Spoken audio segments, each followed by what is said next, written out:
ஓடு என்று சொல்கிறார் அந்த பாட்டி. அப்போது எனக்கு புரியவில்லை. அதுதான் நான் அனுபவித்த முதல் தீண்டாமை. அதாவது நான் 10வது படிக்கும் போது கிட்டத்தட்ட 2009ஆம் ஆண்டு. அதன் பிறகு பள்ளிகளை முடித்துவிட்டு பள்ளிகளில் பல்வேறு சாதிய சிந்தனை உள்ள குழந்தைகளோடு நானும் பயின்று பள்ளி காலங்களை முடித்து ஒரு தனியார் கல்லூரிக்கு சென்றேன். அதன் பிறகு அங்கேயும் சக தோழர்கள் நான் என்ன சாதி என்று பார்த்தார்கள். அதாவது அது எப்படி பார்த்தார்கள் என்றால், ஒருவரின் முக்கியமான ஒரு சில தலைவர்களின் பிறந்த நாளை கொண்டாடும் வகையில் அவர்களுக்கு நெற்றியில் திருநீர் பூசிக்கொள்வதற்காக எடுத்துக்கொண்டு வருவார்கள். அதை ஒவ்வொரு சக தோழர்களுக்கும் கொடுக்கும் போது எங்களிடத்தில் எங்களை போன்ற சமுதாயத்தை சார்ந்த தோழர்களுக்கு அதை கொடுக்க மாட்டார்கள். அப்போதுதான் அந்த காரணமும் எங்களுக்கு புரிந்தது, அங்கேயும் நாங்கள் சாதிகள் பார்க்கப்படுகிறோம் என்று.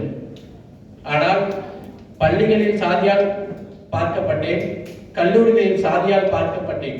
ஆனால் இந்த திராவிட பள்ளியில் இதுவரை நான் என்ன சாதி என்று யாரும் பார்த்ததும் இல்லை. இங்குள்ள தோழர்கள் யாரும் என்னை நான் என்ன சாதி என்று கேட்டதும் இல்லை.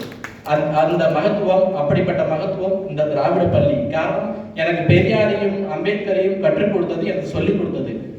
இவர்கள் 2 பேரையும் நான் கற்றுக்கொண்டதால் நான் என்னை சாதி பார்த்தவர்கள் பலர் உண்டு, நான் என்ன சாதி என்று தேடியவர்கள் பலர் உண்டு. ஆனால் இதுவரை அவர்கள் எனக்கு செய்ததை நான் யாருக்கும் செய்ததில்லை. அதற்கு காரணம் பெரியாரும் அம்பேத்கரும்.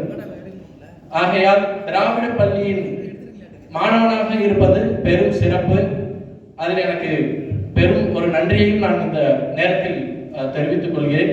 அதற்கான வாய்ப்புகளை உருவாக்கி கொடுத்த எங்கள் மண்ணின் மைந்தர் பெரம்பலூர் மாவட்டத்தின் மாண்புமிகு மேலாள் அமைச்சர் அவர்களுக்கும், இந்த திராவிட கருத்தியலை எங்களிடத்திலே தூண்டிவிட்ட எங்களுடைய மாண்புமிகு அமைச்சர் எஸ்.எஸ். சிவசங்கர் அவர்களுக்கும் எங்களது நன்றியினை தெரிவித்துக் கொள்கிறேன். நன்றி, வணக்கம்.